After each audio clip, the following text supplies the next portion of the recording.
Milo, what's going on?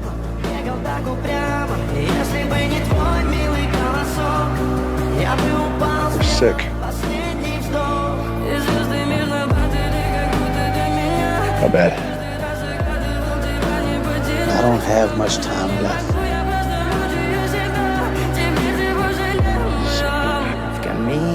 But I count myself lucky, Eddie. I was married to a wonderful woman. I got to live a wonderful life. And not everybody can say that.